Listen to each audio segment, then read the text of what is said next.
Welcome once again to VRFocus, the weekly opinion piece written by the one who isn't a writer on VRFocus, because, well, I can't even remember why anymore.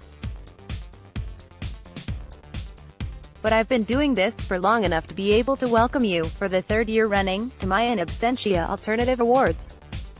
In Absentia, i.e., was not there. Yes, as usual there was no plane ticket out to Los Angeles for me to enjoy things.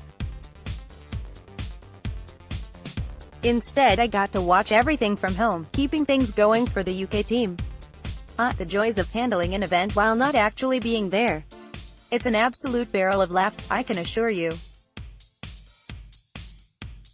But despite virtual reality's VR's rather all over the place presence at this year's event, there was still plenty that caught my eye.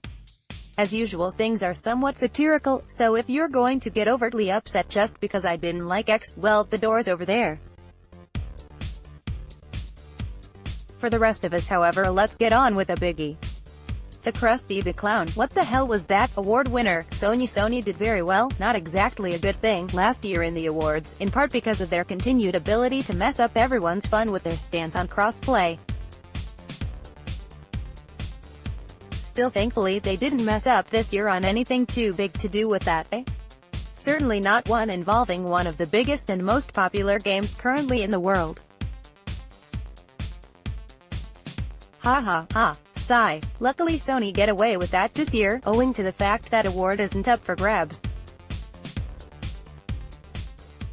However, what they don't get away with was that mess of a presentation we had. I mean, what was that? Pretty much every website out there has written their thoughts on the matter, I know.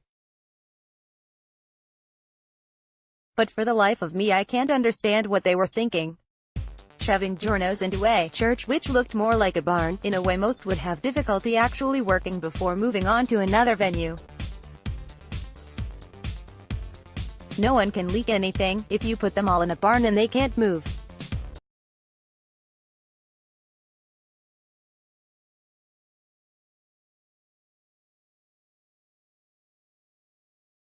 It felt like it was over before it had even begun, and for some reason why Microsoft were firing off game after game, Sony decided that the best thing to do was to hold some sort of music recital.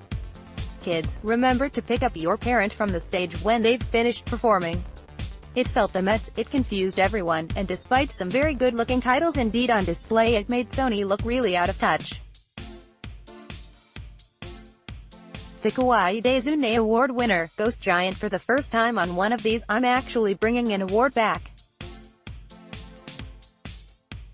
Last year it was One Hands and Paws Down by Quill from Moss. A title which is quite possibly VRFocus's favorite VR video game. We crush on it pretty hard, and not without good reason. As I put it last year, could Moss be the first VR-only game that standard gamers are jealous of? Time will tell. Luckily PlayStation VR is set to bring us even more adorable visuals in the form of Ghost Giant, a title which stood out immediately, not just for its aesthetics, and, I'm pleased to say, appears to be something of a winner. At least based upon the hands-on that the site had at E3 and our early impressions. Personally, I'm very interested to hear more about how your roles as the ghost affects the story of your young foxy friend. And if it's also revealed that Zoink Games' big rival are Jinkies Entertainment, like, my day will be complete, Scoob. The Close But No Cigar Award winner, Concrete Genio, Sony Interactive Entertainment. You little scamps. You do like to get my hopes up, don't you?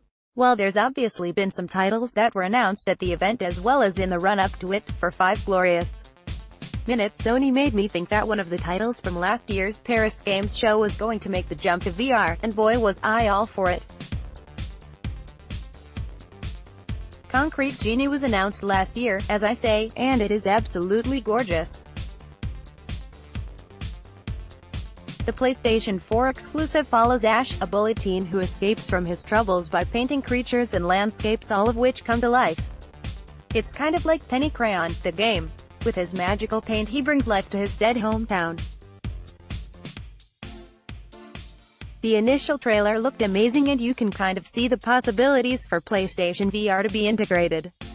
So, when I went on the PlayStation Press Vault to begin working through all the media that gets uploaded there whenever we have any of these sorts of events, my heart leapt when Concrete Genie's format was listed as PlayStation VR. But, alas, it was just an error on the site. Damn it. The Thank God for B award winner, Bethesda Softworks. While I know that a lot of people aren't particularly happy at what they consider to be half measures with what we got in the Prey DLC and Wolfenstein Cyberpilot, The Elder Scrolls Blades Descent seem to be counted in the same way by people. Let's all be thankful that of all developers, Bethesda Softworks came to E3 to be enthused about VR. Because goodness knows it needed someone on the PC developing side to do so. Their continued push for supporting VR with their franchises is most definitely welcomed. I've nothing more really to say than that. The Known Unknowns award winner, Ace Combat 7, Skies Unknown. Before E3 we were informed via contact at Bandai Namco that no, we could not Ace Combat 7, Skies Unknown at the expo because it wasn't going to be there. The editor was a bit surprised at this. I was a bit surprised at this. The rest of us were a bit surprised at this. Weren't we closing on what was expected to be a release? Anyway, we reported on the fact it wasn't going to be there, and oh boy were people upset. We were asked to show the email to prove that this was what we were told. We declined, since obviously it's full of private and personal information besides that. Which meant that as we won't show our contact, who does? That's not how these things work. We'd in fact, obviously, made the whole thing up. FYI, we're far too busy to make stuff like that up. Besides, the next pointing of fingers on that conversation would have been that WEDVE just faked the email. What'd be the point? Following on from that, one of the members of the Ace Combat community on Twitter contacted Bandai Namco and were told it would be there. They posted the email. It suggested only the VR version would not be there, which wasn't exactly what we were told. Again, this meant we made it all up. We stuck to our guns that this was what we were told. We went to E3 hoping that our contact was indeed mistaken because, hello, this looks awesome and it's something we really, really want to play. And, no Ace Combat 7. On the plus side, vindication for us. On the negative side, no Ace Combat 7 FFS. This award is not about going, we told you so. Far from it. It's because I'm pretty steamed it wasn't there. Oh, it was there, highlighted on the show floor at E3 with an exclusive trailer, as Bandai Namco put it on Twitter recently. Said trailer will by the time you read this, have been out several days *, but it isn't out at the time of writing, but that is most definitely not the same thing. Why wasn't it there? I haven't a clue. It just wasn't. And gamers, VR fans and the PlayStation VR itself lost out. For a title in a long-standing series to skip E3 after a long period of radio silence does not help matters. Screams in Famitsu and a trailer are one thing, and we'll hear more at Gamescom apparently, but if we don't get to play it, how do we know how things have improved? Ace Combat 7 should have been there, and Ace Combat 7 had no business not being there. Also, a trailer coming out on the Friday of E3?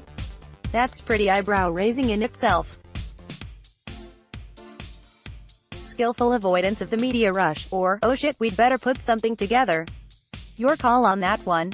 The confused Travolta award for the announcement that refuses to come winner. Resident Evil 7 Biohazard. It's been a while. A long while, Capcom. Fans have been patient. Most patient.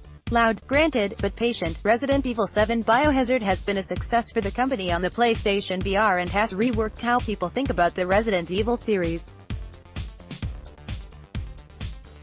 We've talked about this on a number of occasions, yet the title stays on PlayStation VR alone, and does not come to PC. I honestly thought this be really good timing for Capcom, a 1-2 Resident Evil punch to round off what was, in all honesty, a pretty commanding E3 for them. But no, still silence. Will PC VR owners ever get the chance to be scared out of their wits by the Baker family?